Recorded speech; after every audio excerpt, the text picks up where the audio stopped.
여러분들은 이제 교재 보시면서 중요한 내용만 좀 줄여서 설명을 드리도록 하겠습니다. 자, 먼저 우리가 이제 이 천수경은 우리들이 신앙생활을 하는 데 있어서 아주 필요한 그러한 내용의 경이라고 보시면 됩니다. 자, 여러분들 우리가 보통 뭐 종교 이렇게 생활을 하는 분들을 신앙생활이다, 신앙이라는 말이 도대체 좀 한번 여러분들 생각을 하고 우리 한번 이게 이제 신앙이라고 하는 한자예요. 이 신자는 믿을 신자죠, 그죠? 그 다음에 앙자는 우러를 앙자입니다. 우러를 본다. 그래서 보통 우리가 이제 뭐 각 종교마다 그 종교의 이제 가르침을 따라서 이렇게 일상생활 속에서 종교 행위를 하는 이들을 이제 신앙생활을 한다 이렇게 표현하는데, 그러면 도대체 신앙생활이 뭐냐? 그 신앙생활이라고 하는 것은 첫째 뭐요? 믿음을 가지고 그 종교에 대한 믿음이에요. 신앙에 있어서 가장 중요한 것은 바로 뭐다? 믿음입니다. 믿음. 그래서 믿음을 근본으로 해서 그 다음에 앙이라고 하는 것은 이건 어떤 의미를 가지고 있냐면, 첫째는 이거는 이제 그 종교의 교주에 대한 귀의라는 뜻이 담겨 있어요. 그 종교에 대한 교주에 대한 귀의, 그 다음에 예경. 그러니까 우러러 본다, 이게 우러러 본다. 높이 받들어 보는 거죠. 높이 받들어 보는 거. 그래서 귀와 예경, 그 다음에 또 어떤 의미가 이 속에 담겨 있냐면 찬탄이라는 뜻이 담겨 있어요.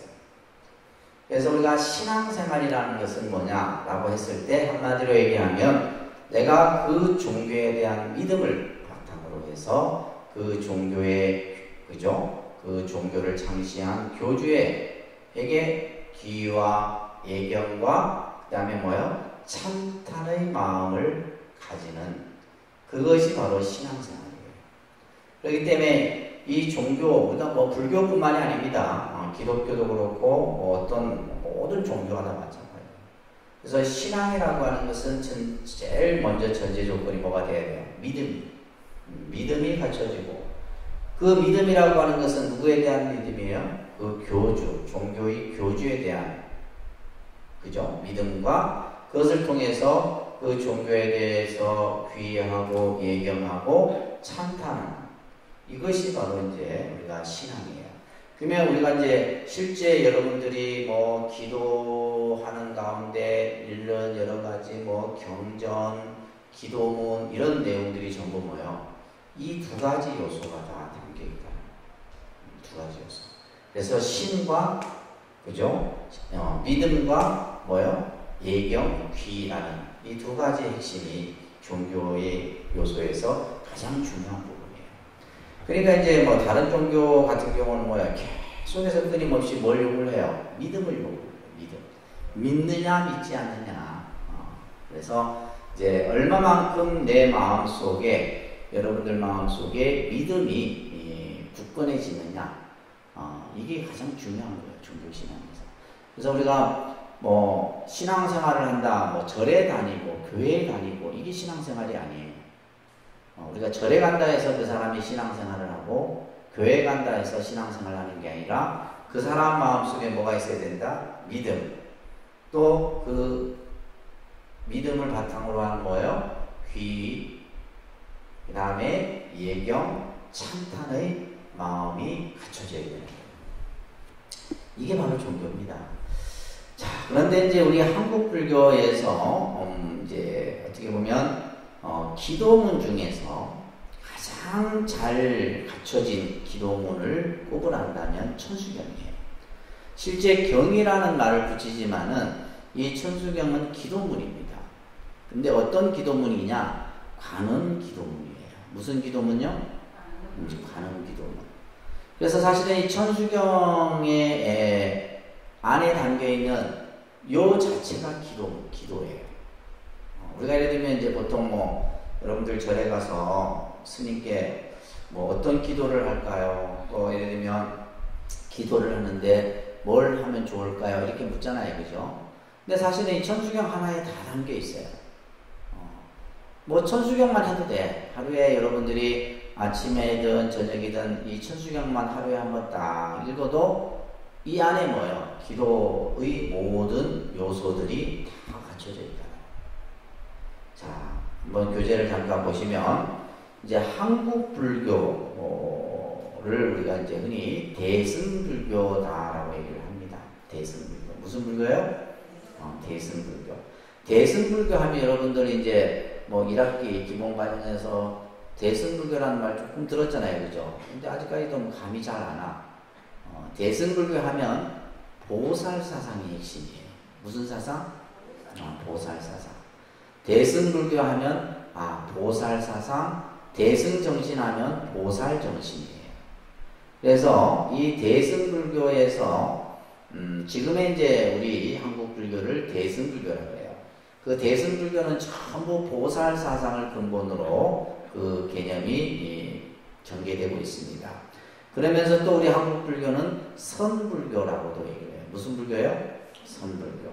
그러니까 한국 불교 하면 이제 한국 불교가 어떤 불교냐라고 했을 때 대승불교이면서 선불교적인 성향을 가지고 있는 불교가 바로 한국 불교다 얘기를 하는 거예요. 자, 이 선불교라는 말, 선불교. 그래서 우리가 이제 부처님의 가르침을 크게 나누면 선교로 나누잖아요. 그죠? 뭘로 나눈다고요? 선교로 나눕니다. 지금은 이제 우리가 예를 들면 선교를 나누어서 얘기를 합니다. 그래서 이제 저희 같은 경우는 이제 선문화대학은 선을 공부하는 쪽이고, 불교대학은 뭘 공부해요? 교를 공부하는 거고. 그래서 이 두 가지가 달라요. 근데 이제 아직까지 이제 여러분들은 이 개념이 아직까지 딱 안 서 있다 보니까 그런데 그래서 우리가 이제 이 선불교라는 말은 선을 근본 사상으로 하는 불교적 특징을 가지고 있다. 그것은 이제 뭘 통해서 우리가 알 수 있냐면 우리 지금 종명을 통해서 알 수가 있어요. 조계종이라고 하는 종명은 선종이에요. 선종. 조계종은 무슨 종이라고요? 선종입니다. 그래서 우리가 예를 들면 천태종, 태고종, 법화종 이런 종단들은 뭐냐면 교종에 가까운. 그래서 우리가 예를 들면 뭐 임제종, 저 일본 같은 경우 임제종, 조동종 이런 종파들은 뭐냐면 선종에 가까운. 그래서 이 종명을 보면 종파가 어떠한 것을 근본으로 하고 있냐라는 것을 우리가 알아야 되는 거예요. 그죠? 그래서 조계종은 뭐다? 선종이에요. 선을 근본으로 한다 이 말이에요. 그런데 선을 근본으로 하고 우리가 예를 들면 이제 교 같은 경우는 부처님의 말씀인데 여러 뭐 화엄, 천태, 법화, 뭐 법상종 뭐 여러 엄청나게 많은 종파들이 있어요. 그래서 이런 것들을 이제 알려고 하면 여러분들이 이제 뭐 공부를 계속 많이 하셔야 됩니다. 그죠? 그래서 한국 불교 하면 대승불교이면서 선불교적 특징을 가지고 있다. 또 한국 불교는 모든 불교적 내용을 지니고 있다 해서 통불교라는 말을 합니다. 무슨 불교? 그래서 한국 불교의 어떤 특징을 얘기할 때 통불교적 형태의 불교다 얘기를 해요. 통불교. 이 통불교라는 말을 여러분들이 잘 이해를 해요. 통자는 뭐예요? 통할 통자예요. 통할 통자. 통한다는 말은 뭐냐면 어떤 하나만을 이렇게 고집하는 것이 아니라 이제 다 모든 것이 부처님 법이다라고 생각하는 거예요. 그래서 하나도 버리지 않습니다. 그래서 이제 부처님 말씀에 보면 불법문 중에 불사인법이다 이런 말이 있어요. 하나도 버릴 것이 없다. 쉽게 얘기해서 자, 우리가 조계종은 아까 뭐라 그랬어요? 선종이라고 그랬어요. 그러면 선종은 뭘 하는 종파냐?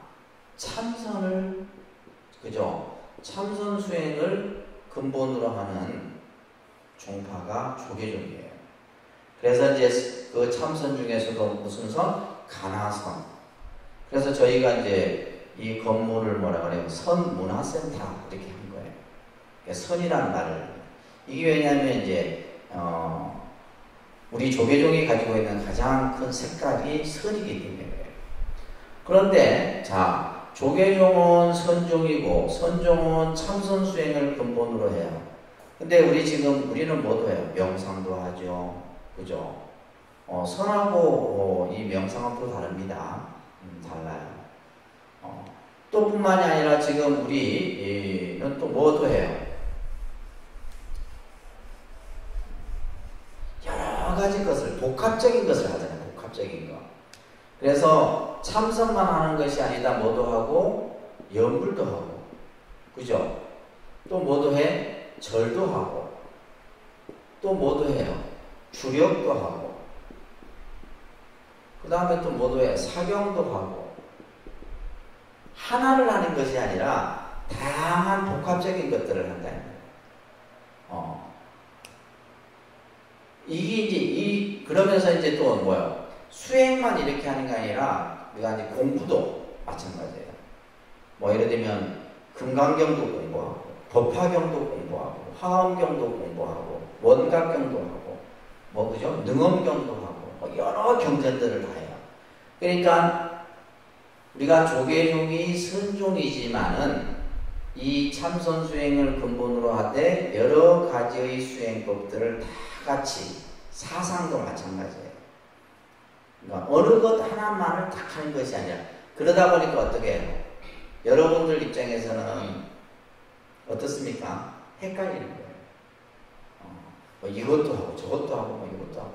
근데 사실은 우리가 보면 이제 신앙은 사실은 딱 하나를 가지고 한 가지만을 해야 되는데 그래야지 효과적이거든요. 근데 보면 이제 너무 막 다양한 것을 해요. 근데 이것은 뭐냐면 부처님 법에서도 그런 설명을 합니다. 중생의 근기가 다 달라요. 근기가 다르기 때문에 참선하는 사람은 참선해야 되고 염불하는 사람은 염불해야 되고 주력하는 사람은 주력하고 절하는 사람은 절하고 그죠? 사경하는 사람 다 근기에 따라서 이렇게 설명이 되어지는 겁니다. 그래서 이러한 불교의 형태를 무슨 불교를 한다? 통불교를 한다. 무슨 불교? 통불교. 그래서 한국 불교 하면 대승불교이면서 선불교 또한 통불교적인 성격을 가지고 있다.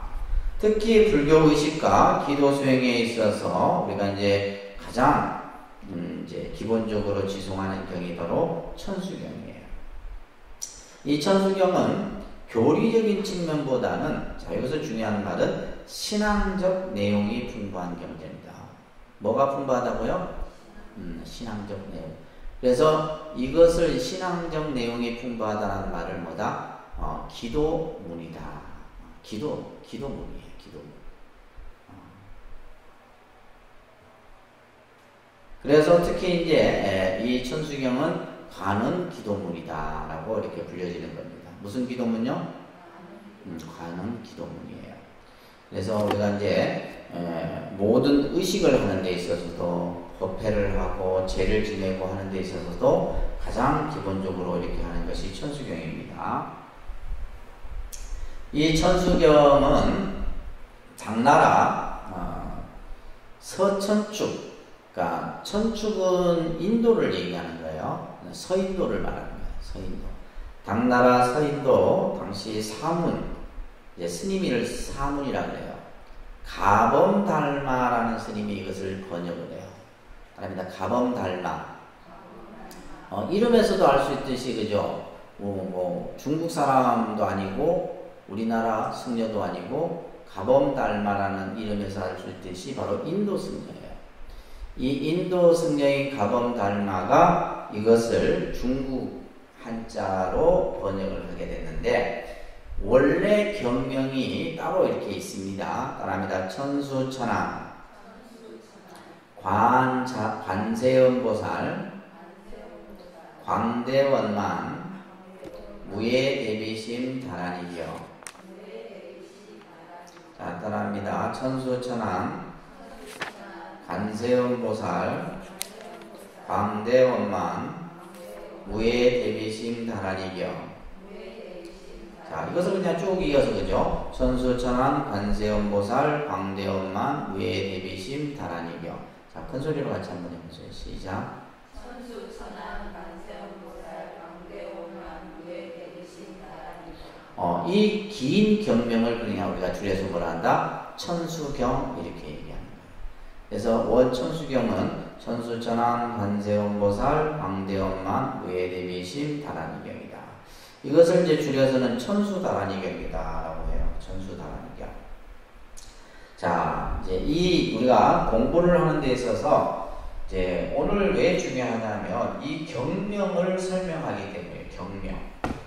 이 경명 설명하는 것만 해도 시간이 많이 걸립니다. 자, 우리가 이제 관세음보살은 참 우리 중생에게 있어서 어머니와 같은 보살이 바로 관세음보살이에요. 그래서 가끔 어떤 분이 스님 관세음보살은 남성입니까 여성입니까 이렇게 묻기도 하는데 보살은 성이 구분되어 있지 않아요. 성이 성으로 예를 들면 뭐 구분하는 것이 아니고 그 마음에 의해서 그분의 어떤 여러 가지 그 표현들이 나타나게 되는데 우리가 보통 이제 여러 이제 대승경전에 보면 보살들이 나와요. 여러분들 우리 예불할 때 나오는 보살들이 있죠. 관세음보살, 지장보살, 문수보살, 보현보살 이런 보살들, 그렇죠? 이런 보살들이 있는데 보통 이제 우리가 중생의 아버지는 누구냐? 문수보살이에요. 중생의 아버지는 누구라고요? 문수보살이에요. 문수보살. 그래서 이 문수보살은 아주 용맹하고 자비로우면서도 엄한 그러한 이미지를 가지고 있는. 그러니까 딱 우리 이제 아버지와 같은 이미지죠. 문수보살은. 그래서 사자를 타고 있고 그죠? 그렇습니다. 그런데 이제 중생에 있어서 그래서 대성자모 관세음보살 이렇게 표현하게 돼요. 뭐라고 표현하냐면 자모라는 말이 있어요. 그러니까 자모라는 말을 쓰니까 뭐냐면 사람들이 이제 관세음보살을 여성적인 이미지로 많이 보여요. 근데 그런 뜻이 아니고 이 관세음보살이 중생에게 향하는 마음이 바로 뭐예요? 어머니와 같은 마음을 가지고 있다. 그래서 자모라는 말을 씁니다. 그래서 중생의 어머니는 바로 누구다? 관세음보살이에요. 중생의 어머니는 누구라고요? 관세음보살. 자, 여러분들도 뭐 어머니의 위치에 있잖아요. 어머니의 가장 큰 상징적인 이미지가 뭘까요? 어머니. 그죠? 우리가 보통 뭐 한국의 최고의 아주 이상적인 어머니상 하면 누굴 떠올려요? 신사임당. 그죠? 떠올리는데, 그러니까 우리가 어머니의 이미지의 가장 큰 핵심은 뭐냐면 자식을 위해서 뭐 하는 거예요? 희생이에요, 희생. 그리고 내가 가진 것을 다 줄 수 있는 거. 나는 비록 예를 들면 굶을지라도 뭐요? 자식을 위해서 내 먹을 것조차도 줄 수 있는 거. 이게 어머니예요. 자, 그러면 우리가 관세음보살이 어떤 분인지 알겠죠, 그죠? 중생을 위해서라면 자신이 가진 모든 것을 다 내어줄 수 있는 분이에요. 그래서 우리가 예를 들면 여러분들 자식이 아프면 여러분들도 아프세요? 네 아픈 건 네고 내 아픈 건 무슨, 그죠? 요즘 엄마들이 다들. 근데 실제 어머니는 뭐예요? 자식이 아프면 자식의 마음이 아파. 그러면 어머니도 마음이 아파. 자식의 손가락이 아파. 그러면 어머니는 손가락이 아파. 이게 진짜 어머니예요. 그러니까 관세음보살은 뭐예요? 중생이 아프고 고통스러우면 그 고통을 내 고통으로 생각하는 분이 관세음보살이에요. 그래서 우리가 관세음보살님이 어떤 분인가를 알아야지 관음 기도가 되는 거예요. 무슨 말 이해되세요? 내가 관세음보살을 모르는데 어떻게 관음 기도가 되겠어? 내가 지장보살을 모르는데 어떻게 지장 기도를 할 수 있냐?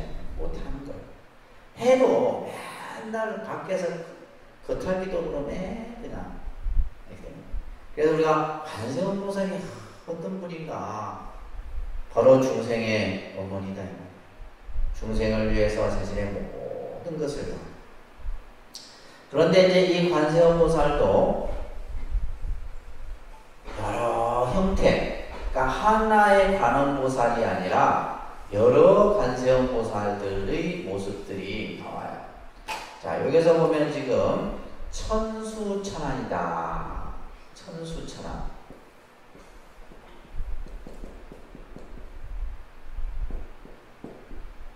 천수천안. 그죠?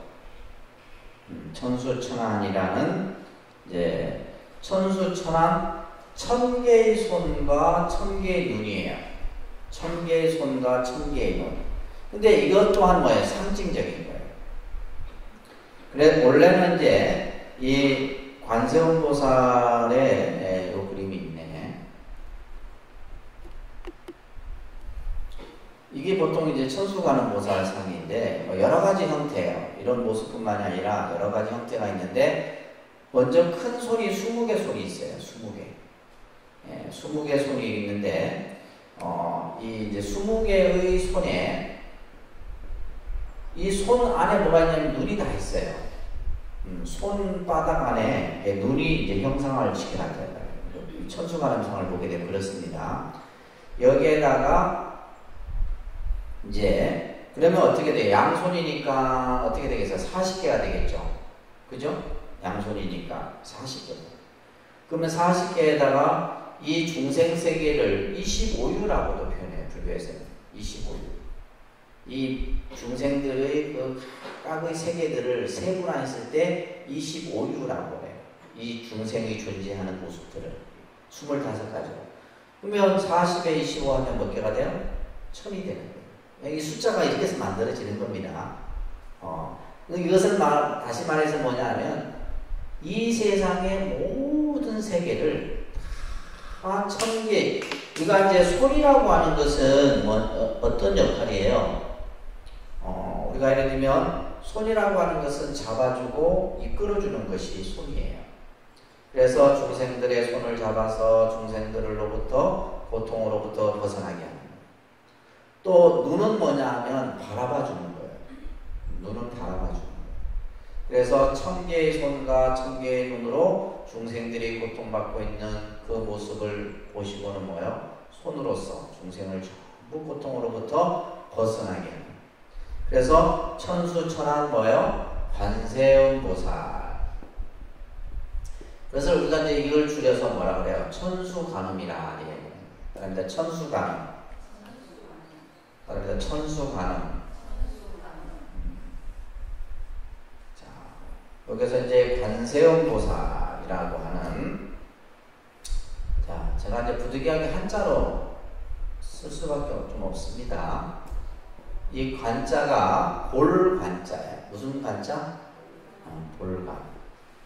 세, 그죠?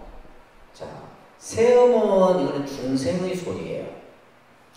아까 뭐냐면 관세음 보살님은 중생들이 괴로워하고 고통스러워하고 힘들어하고, 그래서 우리는 맨날 뭐라 그래요? 여러분들 맨날 그냥 힘들다, 힘들어 죽겠다, 못 살겠다 이러잖아요. 그렇죠? 스스로 막 자주적으로 한다 이 말이에요. 그래서 중생들의 소리, 세음은 뭐냐? 이 중생들이 고통받는 소리예요. 이 소리를 뭐 하는 거예요? 관하는 거예요. 관. 소리를 뭐 한다? 관한다. 듣는 게 아닙니다. 소리를 뭐 하는 거예요? 관하는 거예요. 자, 여기에서 이제 제가 한번 또, 이 한자는 무슨 한자예요? 볼견자예요. 무슨 견? 볼견. 이거는 무슨 관? 볼관. 말합니다. 볼관. 볼견. 견과 관이 뜻이 달라요. 견은 이거는 뭐냐면 눈으로 봤을 때는 견이에요. 이것은 뭐냐? 시각적으로 보는 거죠. 시각적으로 보는 건 뭐라고요?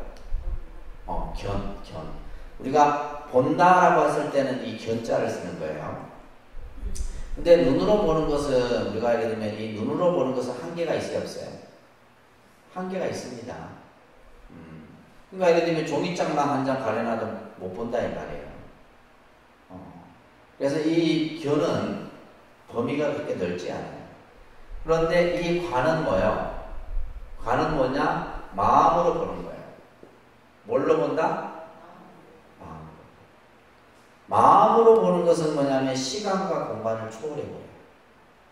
내가 지금 눈을 감고 남산을 보고 싶다. 여러분들 남산을 보고 싶다 하면 보아져야 안 보아져요? 보아집니다. 내가 예를 들면 지금 여기 있으면서 뉴욕의 자유의 여신상이 내가 마음으로 눈을 감고 있어도 뉴욕의 자유의 여신상이 보여집니다. 파리의 에펠탑도 보여줘. 그러니까 예를 들면 마음으로 보는 것은 시간과 공간을 초월해 보여요. 이게 뭐예요? 관이에요. 무슨 말인지 이해되시죠? 이게 중요한 개념이에요. 이거. 이 개념을 정확하게 이해를 하셔야 돼요. 그래서 관세음 보살은 우리 중생의 그러한 여러 가지의 그 중생들이 사바세계에 살아가는 데 있어서 그 소리를 전부 뭐 하는 거예요? 마음으로 관하는 거예요. 마음으로 관해서 그래서 관세음 보살이다. 관세음 보살. 자, 그러면서 천수천안 관세음 보살. 자, 그 다음에 무슨 글귀가 나와요? 광대원만 무예 대비심이 나오죠. 그죠? 그래서 천수천안 관세음 보살은 아까 얘기한 거예요.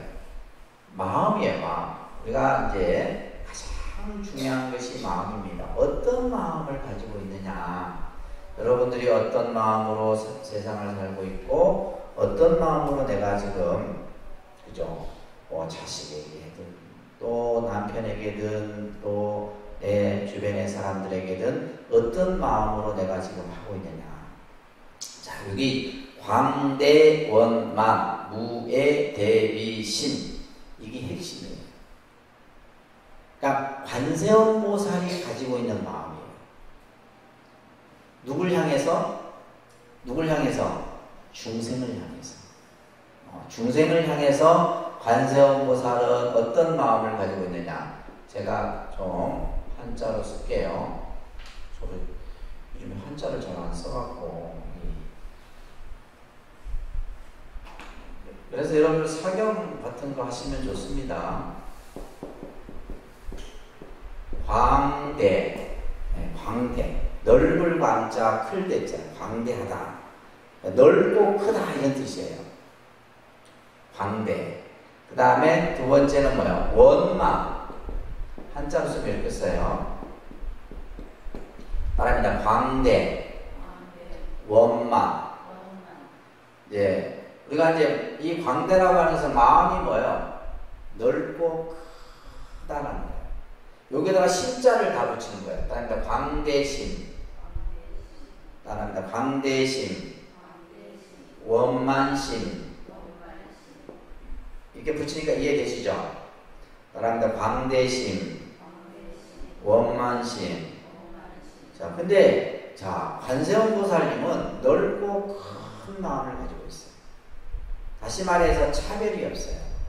근데 우리 마음은 어때요? 마음이 뭐예요? 여러분들 마음은 바늘게 막 구멍만도 못하다.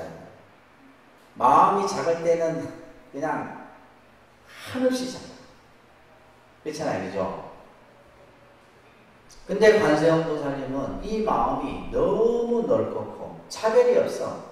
인간 세계든 지옥 세계든 어디 축생 세계든 간에 모든 중생들이 나를 부르면 그죠? 나를 찾으면 그 마음이 넓고 커서 모든 것을 다 품어안을 수 있는 것이 광대심이에요.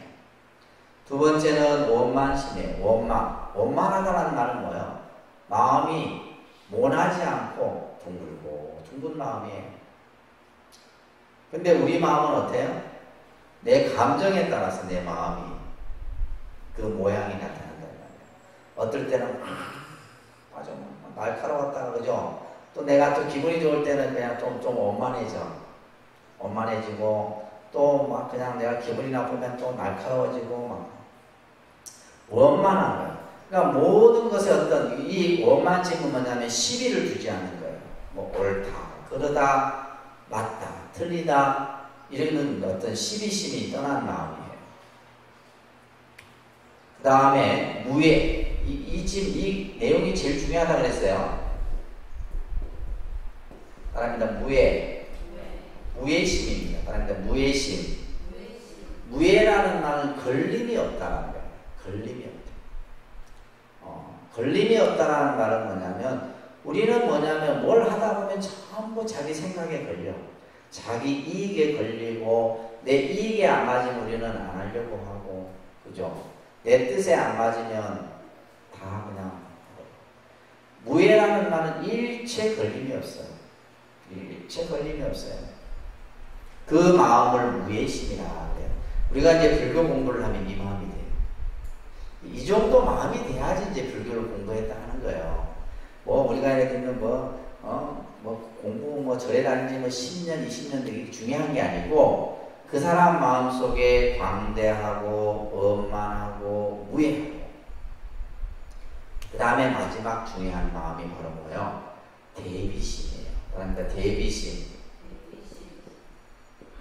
이 마음이 그러니까 이 네 개의 마음이 관세음보살님이 가지고 있는 마음이에요.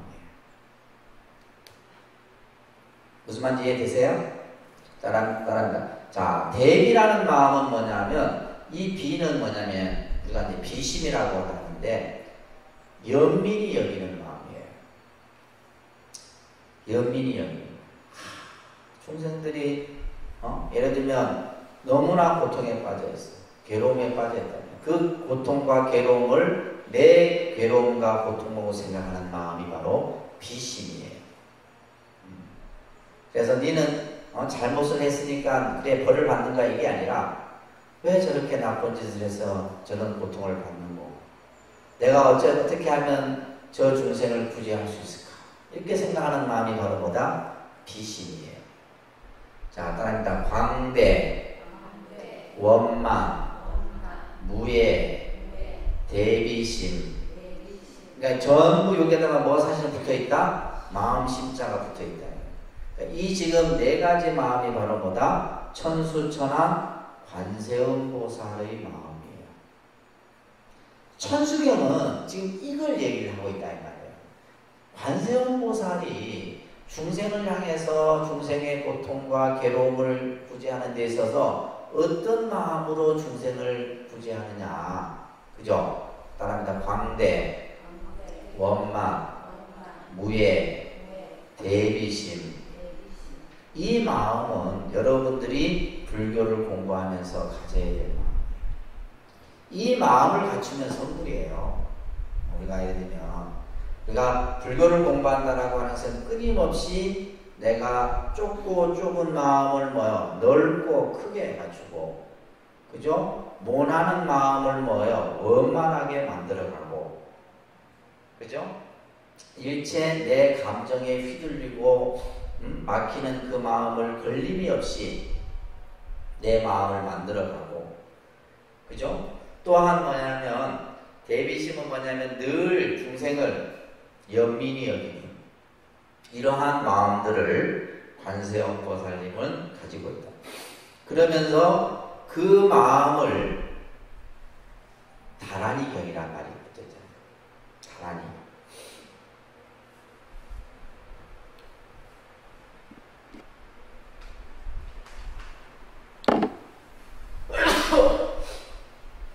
이제 계절이 바뀌니까 딱 몸에서는 증세가 바로 나타나.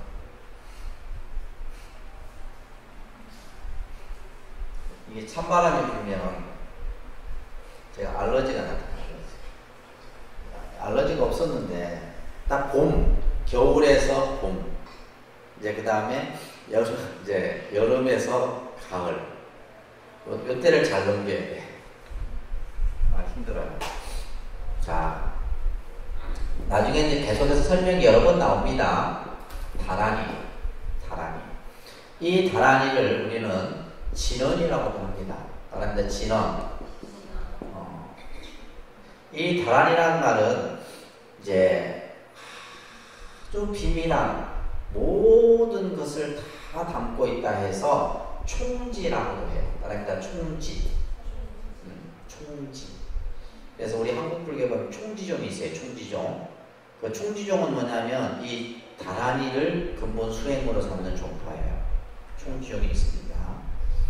그래서 이 다란이라는 말은 모든 것을 다 그 안에 담고 있다. 그리고 비밀스러운 그런 의미. 그러니까 이것은 뭐냐면 우리가 어떤 말이나 문자로서 해석될 수 없는 거예요. 그래서 가장 진실되고 참된 말이라 해서 진원, 다란이, 총지 이렇게 이제 표현하는 거예요. 자, 다시 말해서 천수천왕 관세음보살의 광대하고 원만하고 무의 대비심의 마음이 그 다란이 속에 다 담겨진 말씀이다. 그 다란이가 뭐예요? 천수다란이. 그래서 천수다란이가 제일 핵심이에요. 그러니까 이 천수다란이가 바로 뭐예요? 관세음보살의 광대 원만 무의 대비심의 마음이 그 다란이 속에 다 갖춰진 거예요. 그래서 천수다란이가 좋은 겁니다. 무슨 말인지 아셨죠? 천수다란이가 왜 우리가 독송하면 좋으냐라고 했을 때 이 광대원만 무의 대비심 이것을 이해를 해야 돼요. 이것을 이해를 하지 못하면 안 됩니다. 자, 그럽니다. 천수천안을 지니신 관세음보살의 넓고 크고 걸림이 없는 대자비심을 간직한 큰 다란이에 관한 부처님 말씀. 이게 바로 이제 천수천안 관세음보살 광대엄마 무예대비심 다란이 경이라고 하는 경명의 설명이에요. 아시겠죠? 5분 쉬었다 할게요. 보시면 이제 관음신앙의 이해를 한번 가볼게요. 아까 경명을 하면서 설명을 드렸었는데 관음의 명칭을 우리가 두 가지로 이렇게 불려줘요. 관세음이라고도 하고 관자재라고도 이렇게 불려줘요. 반야심경에는 관자재보살 이렇게 나오죠, 그죠? 그런데 이것은 이제 그 한역, 다시 말해서 이제 인도 말을 가지고 이제 중국 한자로 번역을 할 때, 이제 원래 범어로는 아발로키테스파라라는 이제 이 음이 이제 원래 관세음보살이에요. 그러니까 관세음이라는 뜻이죠. 보살은 원래 보디사트바 이렇게 뒤에 더 붙이는데, 그러니까 아발로키테스파라. 아발로키테스파라라고 이렇게 불리는 요 인도의 범어를 이제 번역을 하게 되는데, 이제 관세음은 신역에서 이제 관세음으로 번역을 합니다. 그러면 이제 신역과 구역을 구분할 때 우리가 이제 여러분들 교재에다가 현장이라고 써놓으세요. 현장. 관세음 위에다가 현장 스님을 신역. 그다음에 관자재는 이제 구마라젤이라고 하는 구마라젤. 구마라젤 스님은 이제 그 수나라 때 인물이고요. 현장 스님은 당나라 때 인물입니다. 그래서 이제 그 구마라젤 스님을 이제 구역이라고 그래요. 구역 경전. 그다음에 현장 스님 이후의 경전을 신역 경전이라 이렇게 얘기를 하는데, 이제 이런 분들을 우리가 이제 역경가라 그래요. 뭐라 한다고요? 역경가. 경전을 이제 번역을 하시는 분들이에요. 그래서 이 중국 불교의 불교가 전해지는 이후에 이제 경전들이 많은 경전들이 번역이 되기 시작을 합니다. 그래서 중국의 본토, 중국 출신의 스님이 이제 경전을 번역하기도 하고, 아니면 이제 인도 승려가 중국에 가서 이제 중국의 한자로 번역하기도 하고, 그래서 많은 스님들의 이 경전 번역에 의해서 이제 중국 불교가 이제 꽃을 피우게 되는 그런 계기도 볼 수가 있습니다. 그래서 관세음. 그래서 앞에서도 얘기했듯이 이 관음보살은 이근 원통이라는 말이 있어요. 이근 원통. 이근이라는 말은 소리의 근원이다 이런 뜻이에요. 원통은 뭐냐면 음만이 통한다 이 말이에요. 그러니까 관세음 보살은 소리로서 중생들의 그 고통받고 신음하는 그 소리를 일체 막힘이 없이 다 능히 관할 수 있는 이제 그러한 분이 바로 관세음 보살이다. 그래서 이제 그 밑에 보시면 바랍니다. 시방세계의 고뇌 중생으로 하여금 그 음성을 관하여 해탈을 얻게 하셨으니, 그러니까 시방세계에 있는 고뇌 중생, 고통받는 중생들로 하여금 그 중생들의 소리를 관해서, 그죠? 그 소리를 관해서 중생들을 전부 해탈케 해주셨다. 그래서 우리가 이제 관음전을 또 다른 명칭이 원통전이라고도 불려요. 그래서 여러분들 통도사에 가면 통도사는 관음전이라 이렇게 안 써 있고 원통전이라 이렇게 써져 있어요. 원통전. 그래서 원통이라는 말, 그 다음에 이근 원통이라는 말은 능엄경이라는 경전에서 나오는 내용입니다. 이 관세음 보살이 어디에 머무시느냐, 그것도 이제 우리 중생의 입장에서는 관심이죠, 그죠? 그래서 관세음 보살이 머무시는 곳을 우리가 보통 보타라카라고 해요. 포탈라카. 그래서 보타라카라는 말은 광명이라는 뜻인데, 이곳은 뭐냐면 아주 청정하고 꽃과 그 열매들이 자라고 있으면서 모든 것이 다 구족되어 있는 이것을 이제 보타라카라 얘기를 합니다.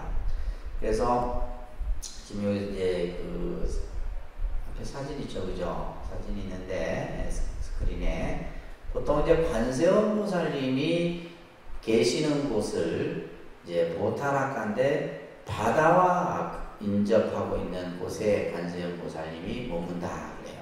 바다.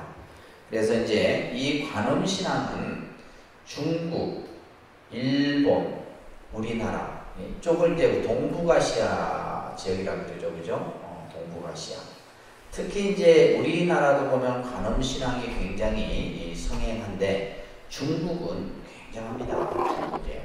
중국에 지금 이제 요 사진은 뭐냐면 중국의 보타라카산이라는 관음 성지가 있어요. 관음 성지 가보십시오, 하세요. 중국의 보타라카산이라고 하는 이곳이 이제 관세음 보살님의 머무시는 곳이다라고 해서 중국 사람들은 1월 1일이 되면 이 보타라카산에 홍콩, 예를 들면 대만, 중국, 일본, 우리나라 어마어마한 사람들이 이 보타라카산이죠. 이 보타라카산에 지금 이 해수관음상은 이 보타라카산에 딱 들어가면 딱 세워져 있는 이제 관음보살상인데 그 산에 막 수백 개의 절이 있어요. 수백 개. 이 보타라카산 안에. 그 안에 이제 보면 이제 전부 관음보살을 다 모시고 있는. 그래서 이제 중국에도 보타라카산이 있고, 우리나라에도 보면, 여러분들 교재에도 나와 있죠, 그죠? 티벳의 달라이라마가 머무는 곳을 포탈라궁이라고 해요. 포탈라궁. 그래서 이 포탈라궁은 아까 얘기했듯이 보타라카의 그 어원을 가지고 있어요. 그래서 이 포탈라궁이라고 하는 곳, 그 다음에 이제 중국의 절강성에 주산열도에 있는 보타라카산. 저는 이제 개인적으로 한 두세 번 정도 갔나. 처음에 갔을 때는, 그때는 중국 여행이 자유가 안 됐을 때 한번 갔었어요. 스님들하고. 갖고, 이제 배를 타고 들어갑니다. 배를 타고, 바다에 있기 때문에 배를 타고 이 보타라카산에 들어가는데, 처음에 갔을 때는 진짜 그곳에 관세음 보살이 계시는 줄 알고, 엄청나게 아주 그냥, 그때는 이제 출간한 지 얼마 안 됐을 때였는데, 이 보타라카산을 가는. 근데 그 당시는 뭐 이렇게 숙박시설이라든지 음식이라든지 이런 것들이 지금처럼 이렇게 잘 안 돼 있어갖고, 머리에 남는 건 고생했던 기억밖에 없어요. 그리고 배고파서 길가에 파는 막 이런 막 국수 같은 거 이런 거 먹고 이제 그래도 뭐 어마어마하게 하여튼 그 당시에도 많은 사람들이 보타라카산을 참배를 합니다. 우리나라에도 이제 관음 성지가 있죠, 그죠? 여러분들 대표적인 저 강원도 양양 낙산사 홍련암이 관음 성지예요. 그러니까 관세음보살님이 놔뒀다 이거예요. 화연지라고도 해요. 관세음보살님이. 그래서 지금 이 낙산사 홍련암도 어디 위치하고 있어요? 바다에 위치하고 있죠. 그 다음에 여러분들 저 강화에 가면 강화보문사. 그러니까 강화보문사도 관음성지예요. 우리나라 관음성지고, 그 다음에 대표적인 이제 우리 경남에 어디가 있어요? 남해 보리양. 이제 요런 절들이 우리나라는 이제 관음성지 하면 대표적인 세 군데 정도를 이렇게 하는데, 이외에도 뭐 관음성지들이 많습니다. 그리고 일본의 나지산의 청안도사라고 하는 곳에 이제 일본에서는 관음성지로 여기고 있어요. 그래서 중국이나 우리나라, 일본 이 세 군데 나라가 이 관음 신앙에 대해서 아주 특별하죠. 특별합니다. 그래서 관세음 보살님이 계신 곳은 바다와 인접한 곳에 보타라카산에 머무신다. 이제 여러분들이 이해를 하시면 되겠고요. 자, 천수천안. 아까 이제 천수천안이라고 하는 의미는 말씀드렸어요. 그죠? 1000개의 손과 1000개의 눈이 어떻게 해서 이렇게 만들어진 건가에 대해서 설명을 드렸어요. 그죠? 근데 이제 이 천수천안에 여러 가지 의미들이 있는데, 인도라는 나라는 신의 나라입니다. 신의 나라. 그러니까 우리가 예를 들면 이제 뭐 기독교라는 종교가 신을 이제 믿음으로 숭배하는 그런 종교지만은 실제 인도는 신의 천국이라고 해요. 그래서 이 인도인들은 뭐냐 하면 인드라신, 비슈누신, 비슈누신 같은 경우는 지금 이제 이 신은 창조신이에요. 앞에 스크린에 나오죠, 그죠? 그러니까 인도인들은 이 세 신을 가장 그 최고의 신으로 생각합니다. 그래서 비슈누신 같은 경우는 이거는 창조신이고, 이 시바신 같은 경우는 파괴신이라고 해요. 파괴신. 그 다음에 인드라신, 이것은 이제 제석신이라고도 합니다. 우리가 제석천왕, 호법신중 이렇게 하죠, 그죠? 그래서 이제 이런 이제 신들을 우리가 이제 인도에서는 이제 이 아주 숭배의 대상인데, 바로 이 신들이 변화한 모습이 우리가 앞에서 아까 봤던 천수천안의 그런 모습이다라고도 이제 얘기를 하기도 합니다. 그래서 이것은 뭐냐면 천수천안이 가지고 있는 의미는 한량없이 지혜로운 마음의 눈과 온갖 방편으로 중생을 구제하기 위해 그 중생들의 근기에 맞추어서 교화하기 위한 어떤 상징적인 의미가 바로 이 천수천안 속에 담겨있다라고 보시면 됩니다. 자, 그 다음에 이제 이 관음신앙이 전례가 우리가 한번 보게 되면 대승경전이 성립하면서 이 관음신앙이 보편화되게 됩니다. 그래서 경전 중에서 제일 먼저 화엄경에 보게 되면 선제동자가 53선지식이라는 이제 스승을 찾아다니는데, 그 중에 이제 관세음보살이 등장을 하게 돼요.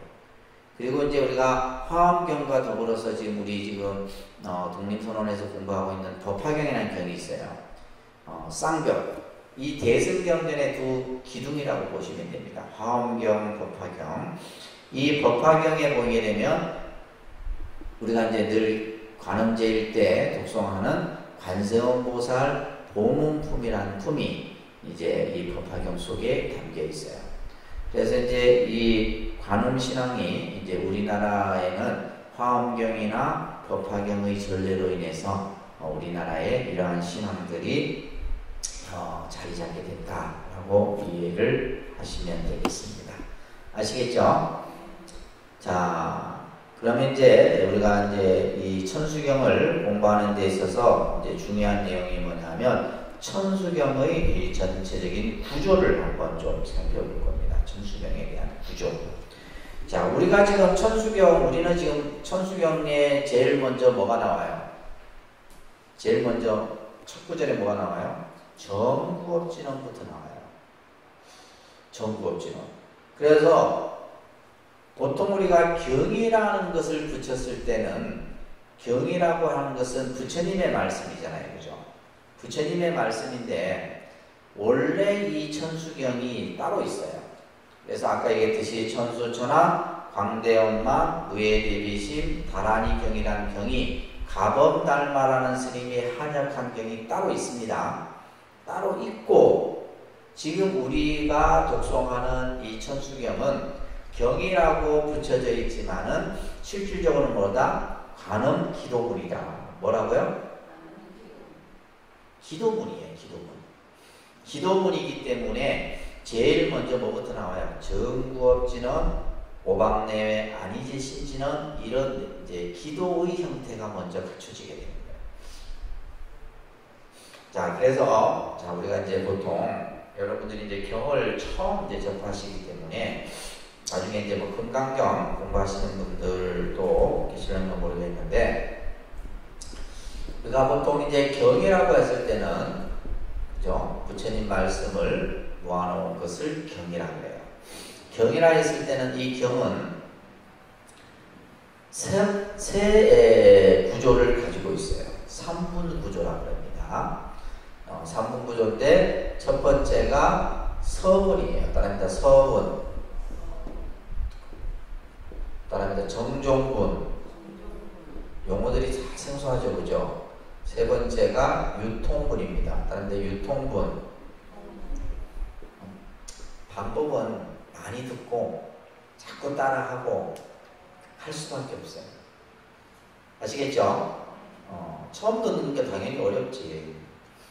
자, 경은 이 세 가지 구조를 가지고 있어요. 그러니까 금강경이든 원각경이든 화엄경이든 모든 경전들이 반드시 이 구조를 갖추고 있는 거예요. 그래서 어느 날 아난이 부처님께 나중에 후에 부처님의 말씀을 기록할 때 어떠한 형식으로 부처님의 말씀을 기록하면 되겠습니까? 라고 했을 때 이와 같은 형식을 갖추어서 해라. 그래서 서분 같은 경우는 이건 뭐냐면 그 경전이 설해지는 무대, 어떤 상황에 대해서 설해지는 거예요. 언제, 어디서, 누구에게, 그죠? 이런 어떤 육하 원칙에 대한 내용이 나오는 내용이 서분이에요. 정정분은 이제 본문에 해당돼요. 정정분은 뭐에 해당된다고요? 본문. 그 다음에 세 번째 유통. 유통이라는 말은 뭐예요? 널리 전하라는 뜻이에요. 유통시킨다 이러잖아요. 유통이라는 말은 뭐다? 널리 전하라는. 널리 전하는 내용이 이제 유통문에 나오는 내용이에요. 그런데 지금 우리가 독송하는 이 천수경은 이 구조를 갖추고 있지 않은 거예요. 그렇기 때문에 이거는 이제 기도문이라. 그렇지만은 이 기도문이지만은 기도문 그 구절구절이 전부 다 뭐예요? 부처님 말씀이에요. 그렇기 때문에 뭐다? 경이다라고 붙인 거예요. 여러분들 신행지 가지고 계시죠? 자, 한번 금강경을 한번 보도록 할게요. 금강경 몇 표지를 펴냐면 317쪽을 한번 펴보세요. 펴셨어요? 자, 이 금강경 우리가 이제 가장 또 많이 지송하는 경전 중에 하나죠. 그죠? 자, 여기에 보면 따라합니다. 여시야문 일시불 제4이구 기수급 고도권 여대 비구 중 1250인구 여기 이제 서문이에요. 그러니까 모든 경전에는 반드시 이 구절이 나와야 된다. 첫 구절에 무슨 말인지 아셨죠? 우리 집 이 안에 보면 아미타경도 보면 요 구절이 먼저 나옵니다. 여시야문, 일시, 불, 제, 사이국, 기수국, 고독원, 여대, 비구중, 1250인. 자, 이게 이제 서문인데, 자, 보세요.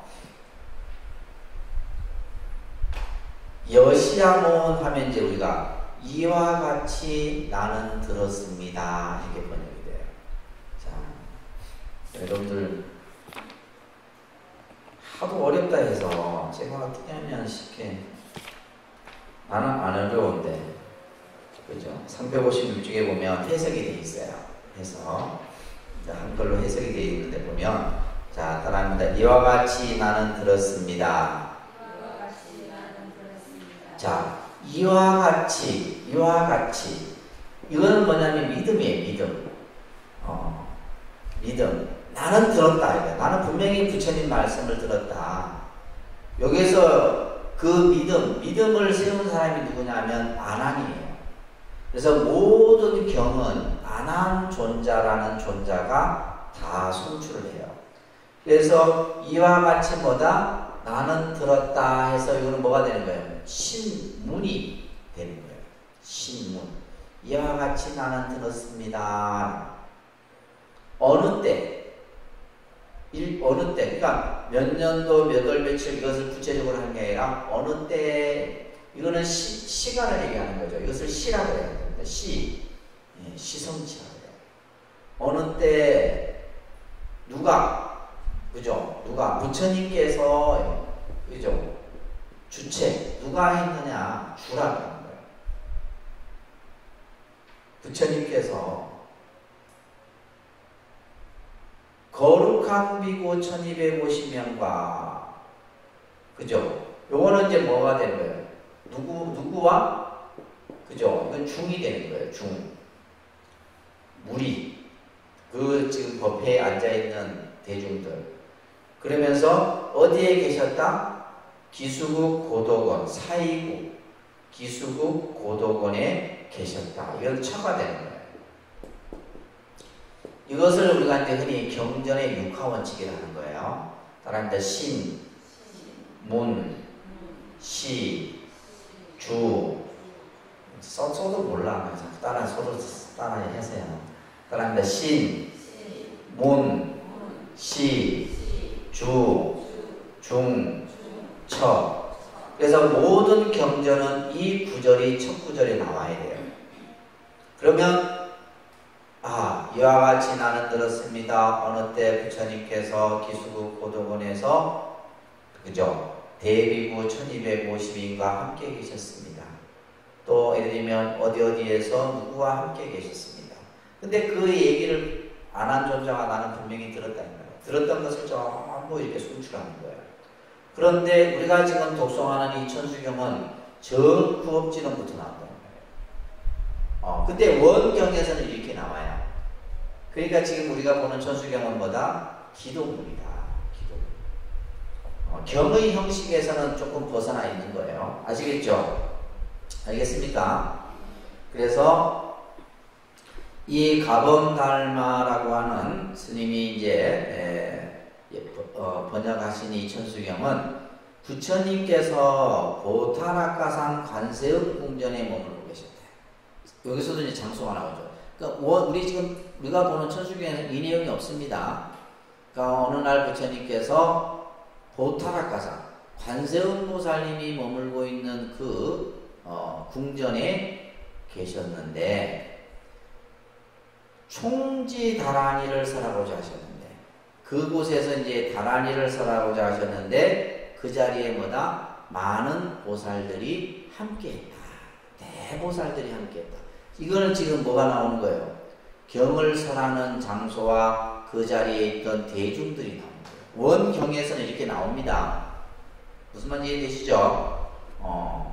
그래서 어느 날 부처님께서 보타라카산 관세음 궁전에 계시면서 총지다라니를 설하고자 하셨는데 그 자리에는 많은 보살들이 함께 계셨다.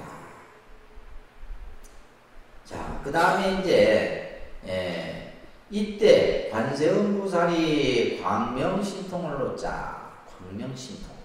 신통광명이라고 하면 됩니다. 광명은 뭐예요? 빛이에요.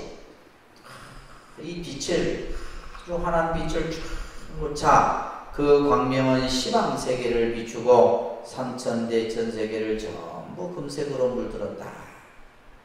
지금 어떤 장면이 나오는 거예요? 불가사의한 장면이 나오는 거예요. 불가사의한 장면. 그럼 여러분들은 이 지금 장면을 봤을 때 어떻게 해요? 내가 지금 그곳에 있는 것이냐 생각하고 이걸 보셔야 된다는 말이에요. 무슨 광명이 나와서 무슨 시방세계를 금색으로 비췄어 이렇게 생각하지 말고. 그래서 이 관세음보살님이 신통광명을 놓자 그 광명이 시방세계를 환하게 비추고 삼천대천세계를 전부 금색으로 물들었다. 이 모습을 본 총지왕보살이 이 가운데 보살 중에 한 분입니다. 그죠? 총지왕보살이 이러한 희유한 모습, 그래서 희유하고 불가사의한 모습이에요. 이것을 보고 부처님께 묻습니다. 따라합니다. 부처님이시여, 어떤 인연으로 이러한 신통 변화가 생겨난 것입니까? 이렇게 이제 총지왕보살이 묻는 거예요. 어떤 인연으로 이런 모습이 나타나느냐. 이 총지왕보살이 봤을 때도 희유하고 불가사의하단 말이에요. 어떻게 해서 이런 일이 생겨날 수 있느냐. 이것을 부처님께 물었던 거죠. 그죠? 그러자 부처님은 따라합니다. 관세음보살이 무량무수겁에, 무량무수겁이라는 것은 한량없는 시간에, 한량없는 시간 동안에 셀 수 없어. 무량무수예요. 셀 수 없는 그 시간에 말이에요. 따라합니다. 대자대비를 성취하여 무량한 다라니 문을 잘 닦아 이제 모든 중생을 안락케 하고자 신통력을 보인 것이다. 자, 지금 이제 자 보세요. 총지왕보살이 어떠한 인연으로 이러한 희유한 모습이 보여지는 것입니까? 라고 부처님께 물었을 때 부처님께서 답하신 거예요. 오랜 시간 전에 관세음보살은 무량한 한량없는 다라니 문을 잘 닦았다. 다라니 문을 잘 닦았다라는 말은 뭐예요? 보살의 공덕을 잘 닦았다는 거예요. 보살의 힘을 잘 닦았다는 거예요. 그래서 모든 중생을 편안하게 하고자, 안락케 하고자, 편안하게 하고자, 그죠? 이러한 광명으로 이 세계를 환하게 비춘 신통의 모습을 보인 것이다. 자, 이렇게 이제 부처님이 말하시고 나자 그때 관세음보살이 자리에서 일어납니다. 자, 따라합니다. 세존이시여, 저에게 있는 대다라니를 설하고자 합니다. 이제 관세음보살이 부처님의 말씀을 듣고 내가 닦았던, 내가 간직하고 있던 이 다라니를 이제 제가 말씀드리겠습니다. 이런 얘기예요. 그러면서 이 다라니가 가지고 있는 힘을 얘기하는 거예요. 이게 중요한 내용이에요. 우리가 예를 들면 다라니를 읽으면 뭐에 좋으냐라고 했을 때 이 내용을 여러분들이 다 기억을 하셔야 돼요. 따라합니다. 중생들의 안락을 위해 일체 병을 없애고자 수명을 얻게 하기 위하여 풍요를 얻게 하기 위하여 일체 악한 업과 중죄를 멸하기 위하여 모든 장애를 소멸하기 위하여 모든 청정한 법과 공덕을 증장하기 위하여 모든 성근을 성취시키기 위하여 모든 두려움을 멀리 여의고 구하고 원하는 바를 만족시키기 위하여 중생들에게 설하고자 합니다. 자, 다란이를 관세음보살님이 우리들에게 설한 이유가 바로 이 모든 것들을 다 이루기 위함이다. 그러니까 이 말은 다시 말해서 뭐요? 중생들이 다란이를 독송하면 뭐요? 이 모든 것들을 다 성취할 수 있다는 거예요. 이 내용이 제일 중요한 내용이에요. 그래서 원경에서는 이렇게 설해집니다. 첫째, 중생들의 안락을 위해서. 안락이란 말은 편안함이에요. 그렇죠? 우리가 세상을 사는데 가장 중요한 어떤 삶에 여러분들이 어떠한 삶을 살고 싶으냐라고 했을 때 편안한 삶일 거예요. 그죠? 안락한 삶. 고통과 괴로움이 없고, 그죠? 편안하고 안락한 삶이에요. 그래서 내가 내 삶이 안락하기 위해서는 다란이를, 그죠? 우리가 독송해야 된다. 내 삶이 좀 더 편안하게. 또 두 번째는 일체의 병을 없애고자. 그래서 실제 다란이를 독송해서 병을 치유한 그런 영혼들이 굉장히 많습니다. 그래서 우리가 뭐 예를 들면 여러분들이 몸이 아플 때 뭐 약사 기도를 하기도 하지만은 사실은 이 다란이 기도만으로도 질병, 예를 들면 우리가 요즘에는 의학이 발달을 해서 뭐 의학으로 치유 다 되잖아요. 그렇지만은 또 의학이 아무리 발달해도 치유 못하는 병도 있단 말이에요. 그런 병들 같은 경우 실제 다란이를 독송해서 다 나은 경우들이 굉장히 많습니다. 이거는 이제 해봐야지 아는 거고, 그렇죠? 근데 이제 그러한 신비한 경험들을 했던 분들이 굉장히 많다 이런 얘기예요. 그 다음에 수명을 얻게 하기 위하여, 그죠? 수명을 얻기 위해서 이 다란이를 독송하기도 하고, 그 다음에 뭐야? 풍요를 얻게 하기 위해서 내가 좀 더 살아가는데 물질적으로 풍요로운 삶을 살고자 할 때 이 다란이를 독송하기도. 그 다음에 또 중요한 것이 뭐냐면 악한 업과 중재를 멸하기 위하여. 그래서 우리가 다란이를 독송하게 되면 실제 참회 기도를 우리가 하잖아요. 그죠? 그래서 다란이를 독송하는 그 자체가 내가 알게 모르게 지은 죄를 참회하는 참회의 효과도 있는 거예요. 그래서 다란이 독송이 뭐 우리가 예를 들면 어떤 것을 성취하는 것도 그 다란이 기도에 담겨 있지만은 또 업장을 참회하는 의미도 다란이 속에 담겨 있다. 그 다음에 모든 장애를 소멸하게 해요. 그렇죠? 우리가 세상을 살아가는데 장애가 몇 가지가 될까요? 84,000가지예요. 실제. 그래서 우리가 살다 보면 장애라는 말은 내 뜻대로 되지 않는 상황들이 많이 발생이 된다 이 말이에요. 그러한 일체의 장애들이 전부 소멸돼요.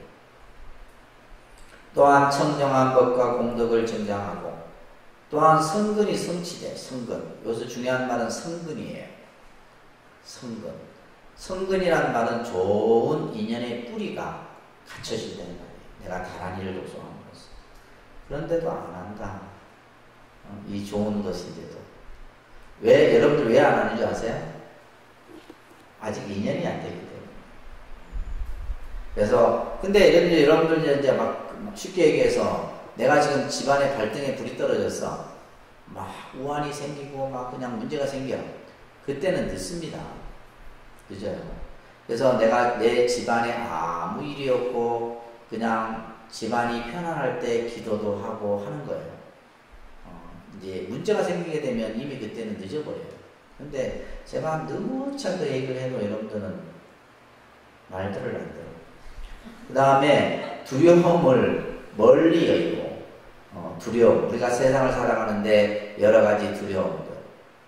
그 다음에, 그 다음 구절이 중요하죠. 그죠? 구하고 원하는 바를 만족시킨다. 그러니까 내가 이루고자 하는 것을 다 성취시킨다. 그래서 중생들에게 이것을 설하고자 합니다. 이게 지금 무슨 내용이에요? 다란이 독송의 공덕에 대한 내용이에요. 꼭 기억하세요.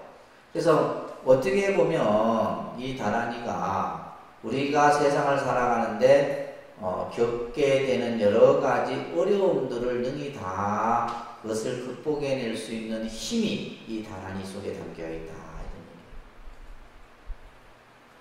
자, 그러면서 관세음보살이 이 다란이를 살아도록 허락하여 주십시오. 이렇게 부처님께 얘기를 하죠. 그러면서 관세음보살이 말합니다. 제가 무량억급 전에 한 부처님이 세상에 출현하셨으니 그 이름을 청강왕 정주열애라. 그러니까 이 얘기는 뭐냐면 내가 이 다란이를 갖게 된 그 인연에 대해서 설해주는 거예요. 내가 오랜 시간 전에 한 부처님이 세상에 출현하셨는데 그 부처님이 청강왕 정주열애라는 부처님이었다. 그 부처님께서 저를 불쌍히 여기시고 중생을 위해서 이 다란이를 설해 주셨다. 광대온 만무의 대비심 다란이, 그죠? 광대온 만무의 심 다란이를 설해 주시면서 금색 손으로 제 정수리를 만지며 이렇게 말씀하셨다. 누가 말했다는 거예요? 청강 정주열애께서. 자, 따라합니다. 너는 마땅히 이 심주를 가지고 말세의 일체 중생들을 위해 널리 큰 이익을 짓도록 해라.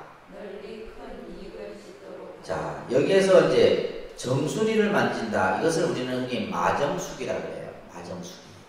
이마에 딱 손을 대면서 이제 청강왕 정주열애께서 수기를 내리시는 거잖아요.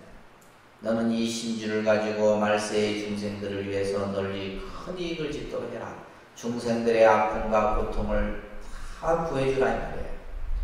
그때 저는 초지보살이었어요. 아직까지 이제 수행을 닦아가는 단계였는데 이 수기를 받음으로써 뭐예요? 팔지의 지위에 오르게 됐다. 팔지.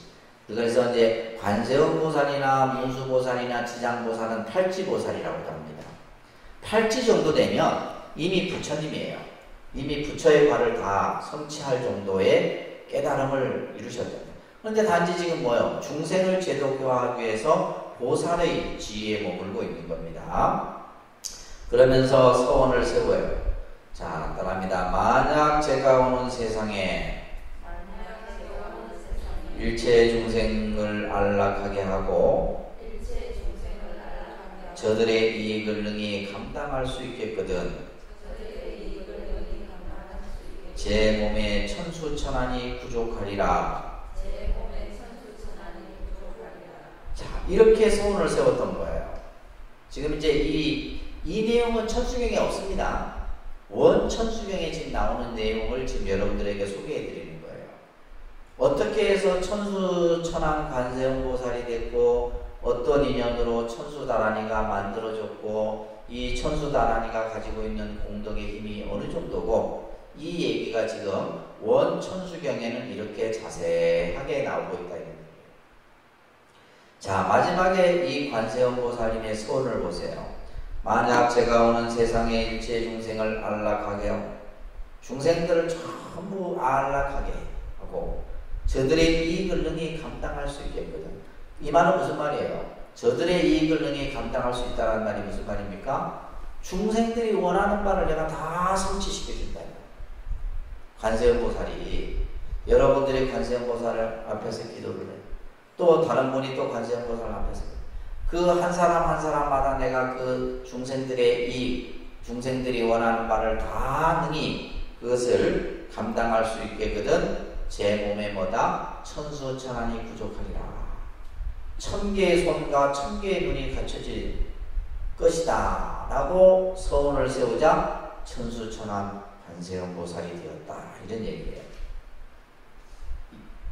이해되시겠죠?